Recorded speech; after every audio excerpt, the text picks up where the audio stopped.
बिस्मिल्लाहिर्रहमानिर्रहीम। अस्सलामुअलैकुम वरहमतुल्लाहि वबरकातुहू। नाज़रीन, मैं रिजवान अहमद नदवी मुल्की और आलमी खबरों के साथ। आज के खबरनामे का मौजू है कर्नाटक में गौकशी बिल की मंजूरी के लिए कानून का सहारा लेगी येडियुरप्पा सरकार। कोरोना वायरस के ताल्लुक से फैलाए जा रहे फतवे की क्या है हकीकत, जानिएगा कि कैसे लव जिहाद कानून पर अपनों ही के निशाने पर है बीजेपी। आसाम में सरकारी मदरसों को ख़त्म करने का आसाम हुकूमत के फैसले पर रिपोर्ट के साथ ही जानिएगा और भी मज़ीद अहम खबरें। खबरों की शुरुआत से कबल आपसे गुजारिश करेंगे कि अगर आपने हमारे चैनल को सब्सक्राइब नहीं किया है तो ज़रूर सब्सक्राइब करें और बेल आइकन पर भी दबाएं ताकि वक्त पर हमारी वीडियो आप तक पहुंचती रहे। तो शुरुआत करते हैं पहली खबर से। कर्नाटक की येडियुरप्पा सरकार ने गौकशी बिल को ऑर्डिनेंस के जरिए नाफिज करने का फैसला किया है। आज वज़ीर आला येडियुरप्पा की सदारत में हुई काबीना मीटिंग में फैसला किया गया। ऑर्डिनेंस को कल गवर्नर के सामने पेश किया जाएगा और गवर्नर की मंजूरी के बाद ये कानून कर्नाटक में नाफिज होगा।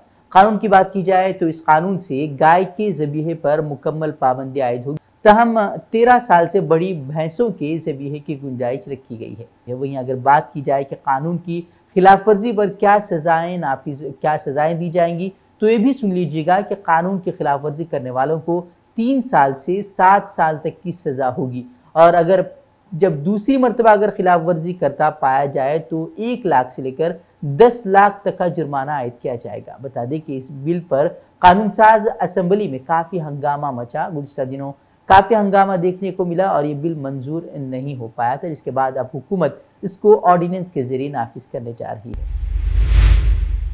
कोरोना वैक्सीन के तैयार करने में सूअर की चर्बी का इस्तेमाल करने का दावा करते हुए सोशल मीडिया पर मुखालफत और हिमायत में गुज़िश्ता कई रोज़ से बहस जारी है। इतना ही नहीं, वैक्सीन के इस्तेमाल को हराम बताते हुए दारुल उलूम देवबंद के नाम से एक झूठा फतवा भी वायरल किया जा रहा है, जिससे वैक्सीन को लेकर लोगों में शक व शुबे की सूरत हाल बनी हुई है। वहीं अब दारुल उलूम देवबंद ने एक बयान जारी करते हुए कहा है कि कोरोना वैक्सीन का इस्तेमाल हराम या हलाल होने के ताल्लुक से दारुल उलूम देवबंद ने कोई भी फतवा जारी नहीं किया है। उन्होंने कहा कि कोरोना वायरस के खात्मे के लिए जिस वैक्सीन की ईजाद और इस्तेमाल की खबरें बैरून मुल्क से आ रही हैं, वो वैक्सीन अभी हमारे मुल्क में आमतौर पर मुहैया भी नहीं हुई है। वैक्सीन तैयार करने में किन चीज़ों का इस्तेमाल किया गया, इस सिलसिले में भी कोई यकीनी तौर पर सबूत सामने नहीं आए हैं। इसलिए वैक्सीन के खिलाफ कोई बयान या फतवा देना फिल वक्त बेमाने है। दिल्ली तशद्दुद मामले में मुतासरीन की कानूनी जंग लड़ने वाले वकील महमूद पराचा के दफ्तर पर की गई छापामार कार्रवाई का मामला अब तूल पकड़ता जा रहा है। अब सुप्रीम कोर्ट बार एसोसिएशन ने पराचा पर की गई पुलिस की कार्रवाई को गैर कानूनी और मनमानी करार दिया है। सुप्रीम कोर्ट बार एसोसिएशन ने एक बयान में कहा है कि पराचा के खिलाफ कार्रवाई से वो हैरान और मायूस हैं, जो कि एक गैर मंतिकी, गैर कानूनी और ताकत का गलत इस्तेमाल है। वहीं दिल्ली की अदालत ने महमूद पराचा के दफ्तर की तलाशी की पूरी वीडियो फुटेज को महफूज रखने और अदालत के सामने पेश करने की भी हिदायत दी है।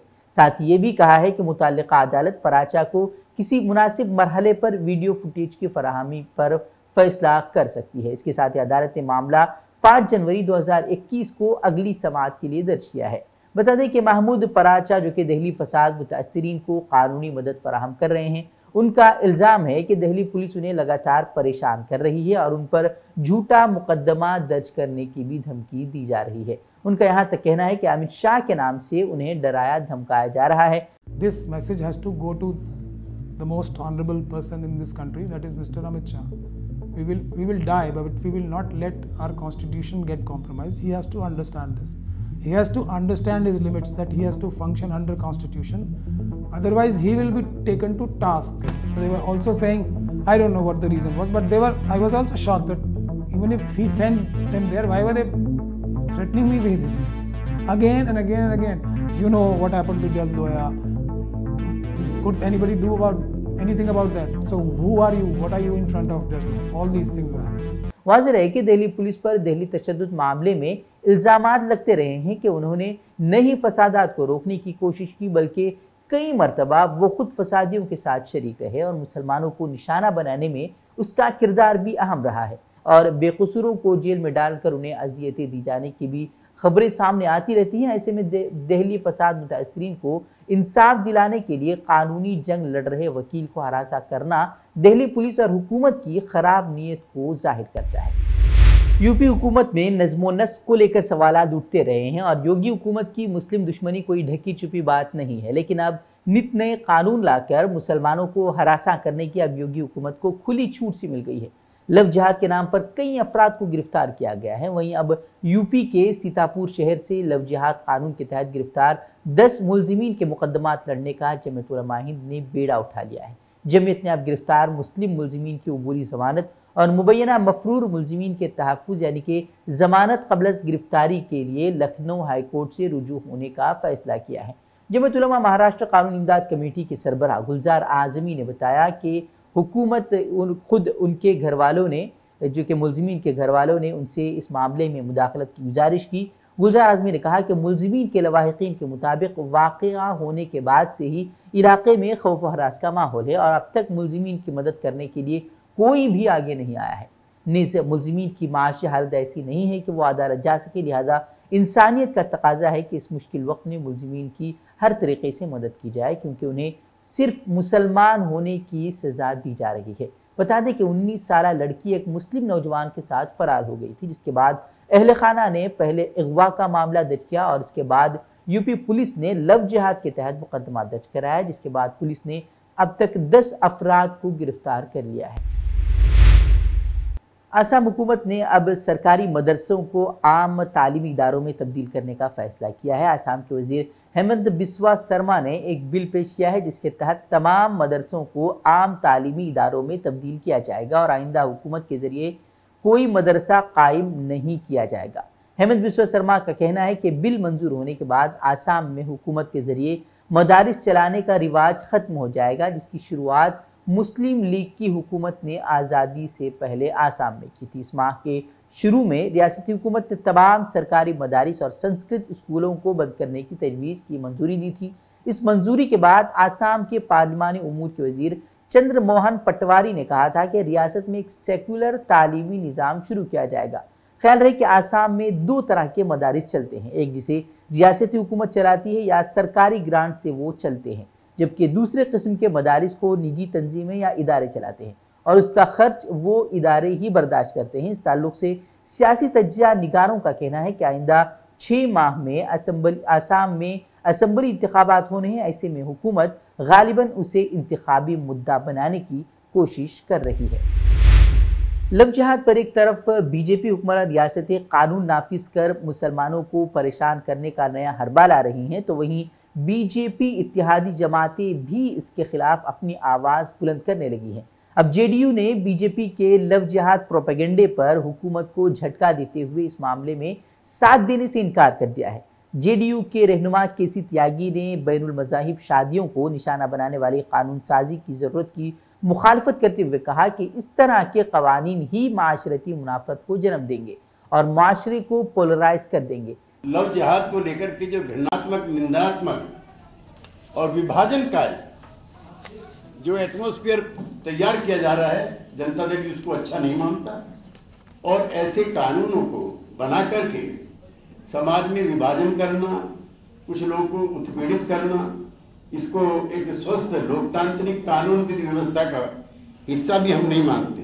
त्यागी का यह तबसरा मध्य प्रदेश की बीजेपी हुकूमत की तरफ से ताज़ा तरीन बिल की मंजूरी के एक दिन बाद सामने आया है, जिसका मकसद बैनुल मज़ाहिब शादियों में ज़बरदस्ती तबादलों को रोकना है। नाक़दीन का कहना है कि मोदी की पार्टी के ये कवानीन उनकी मुस्लिम दुश्मनी का एक हिस्सा है। फिरोज शाह कोटला स्टेडियम के स्टैंड से अपना नाम न हटने पर शदीद बरहमी का इजहार करते हुए भूषण सिंह बेदी ने कानूनी चाराजोई की धमकी दी है। मौजूद कि आज फिरोज शाह कोटला मैदान में अरुण जेटली के मुजस्समे की रोनुमाई हुई। इस मुजस्समे की तनसीब के फैसले के खिलाफ ही एहतिजाज करते हुए भूषण सिंह बेदी ने कहा था कि वो स्टेडियम से उनका जो नाम है वो हटा दे। बेदी ने कहा कि मैं उस स्टेडियम का एक दिन बल्कि 1 मिनट भी हिस्सा नहीं रहना चाहता जिसमें ऐसे शख्स का मुजस्समा लगा हो जिसके बारे में शिद्दत से महसूस करता हूं कि वो कौमी राजधानी में क्रिकेट के अक़दार की गिरावट का जिम्मेदार है। बेदी ने तंज़िया अंदाज में कहा कि मुझे उम्मीद है कि हमारे मुल्क में अब भी लोगों को ज़ाती तौर पर यह तय करने का इख्तियार हासिल है कि वो कहाँ से वाबस्ता रहना चाहते हैं और उनका नाम कहाँ पूरे वक़ार के साथ इस्तेमाल किया जा सकता है। कानूनी चाराजोई की धमकी देते हुए साबिक स्पिनर ने लिखा था कि मुझे कानूनी रास्ता अख्तियार करने पर मजबूर न किया जाए। नए ज़रूरी क़वानीन के खिलाफ मुजाहरा कर रहे किसानों के नुमाइंदों और हुकूमत के दरमियान आइंदा मीटिंग 30 दिसंबर की दोपहर 2 बजे मुकर्रर की गई है। मरकज़ी वज़ारत ज़राअत के सेक्रेटरी ने ख़त लिखकर इस सिलसिले में किसान तंजीमों को मुत्तला किया है। मीडिया ज़राए से मौसूल खबरों के मुताबिक ये मीटिंग दिल्ली वाक़े विज्ञान भवन में होगी। वज़ारत ज़राअत ने 40 किसान तंजीमों के नुमाइंदों को एक ख़त लिखा है जिसमें कहा है कि मरकज़ खुले जहन और साफ दिल के साथ ज़रूरी क़वानीन पर बहस और खदशात को हल करने के लिए तैयार है। मालूम हो कि हफ्ते के रोज़ यूनियनों ने हुकूमत की जानिब से मुज़ाकरात दोबारा शुरू करने की पेशकश को कबूल कर लिया था और 29 दिसंबर को मुज़ाकरात का इनेकाद करने को कहा था। वहीं अब एनसीपी सरबराह शरद पवार ने भी कहा है कि 30 दिसंबर को हुकूमत और किसानों की मीटिंग में क्या होता है वो हम देखेंगे। कोई रास्ता निकला तो खुशी होगी और नहीं निकला तो हमें बैठना होगा और सोचना होगा। वजह है कि अब तक दोनों फरीकों के माबैन 5 दौर की बातचीत कोई नतीजा उसमें बरामद नहीं हुआ है। किसान यूनियनों और किसान यूनियन अब भी तीनों कवानीन की मनसूखी पर अटल है, जबकि मरकज सिर्फ कवानीन में तब्दीली करने पर राजी है। जम्मू कश्मीर में रवां बरस शोपियां फर्जी तसादुम में 3 मजदूरों की मौत मामले में अब फौज ने चार्जशीट दाखिल कर दी है और 3 मजदूरों को कत्ल करने की जिम्मेदारी पुलिस ने एक फौजी पर आयद कर दी है। इस वारदात में 2 आम शहरियों ने भी मज़कूरा फौजी अफसर की मुआवनत की थी। फौजी अफसर ने मजदूरों को कत्ल करने के बाद उनके पास हथियार भी रखे और उसे अस्करियत पसंदों के खिलाफ एक कार्रवाई साबित करने की भी कोशिश की थी। उन मजदूरों की तस्वीर शाया होने के बाद उन मजदूरों के अहल खाना ने आवाज़ उठाते हुए तहकीकात का मुतालबा किया था। कश्मीर की पुलिस ने तफ्तीश मुकम्मल करने के बाद 1400 सफ़हात पर मुश्तमिल चार्जशीट अदालत में पेश की है। इसमें हलाक होने वाले मजदूरों की मुकम्मल शनाख्त भी शामिल की गई है। मकतूलीन की शनाख्त के लिए नाशों के DNA टेस्ट के हतमी नताइज उनके खानदानों के अफराद के साथ मुमासलत के बाद मुरतब किए गए। कोरोना वायरस की नई किस्म के तेज़ी से फैलने के खतरे के पेश नज़र अब सऊदी हुकूमत ने अपने मुल्क में दाखिले पर पाबंदी के हुक्म में मजीद 1 हफ्ते की तोसी की है। वजारत दाखिला का कहना था कि वो सूरत हाल का जायज़ा ले रहे हैं, जबकि गैर मुल्कियों को मुल्क छोड़ने जबकि गैर मामूली केसेस के लिए दाखिले की भी इजाज़त दे रहे हैं। ताहम खबर रसा इदारे ने वाज़ेह किया है कि सामान की नकल हमल पर इन इक़दाम का कोई असर नहीं पड़ेगा। वाज़ेह है कि कोरोना वायरस की नई किस्म के बाइस सऊदी अरब ने 21 दिसंबर को अपनी सरहदें बंद करते हुए 1 हफ्ते के लिए बैनुल-अक़वामी कमर्शियल परवाज़ों को मुअत्तल किया था। ताहम सऊदी अरब में मौजूद गैर मुल्की परवाज़ों को वहाँ से जाने की इजाज़त दी गई थी। ख्याल रहे कि बरतानिया में दरियाफ्त होने वाले नए वायरस को VUI का नाम दिया गया है। इस वायरस के पहले केस की तस्दीक 14 दिसंबर को की गई थी, जिसके बाद सऊदी हुकूमत ने एहतियाती इक़दाम करते हुए वहाँ अपने मुल्क में दाखिले पर पाबंदी आयद कर दी थी। नाजरीन, आज की खबरों में बस इतना ही। कल फिर कई अहम खबरों के साथ मुलाकात होगी। तब तक के लिए हमें इजाज़त दें। अस्सलामु अलैकुम व रहमतुल्लाहि व बरकातहू।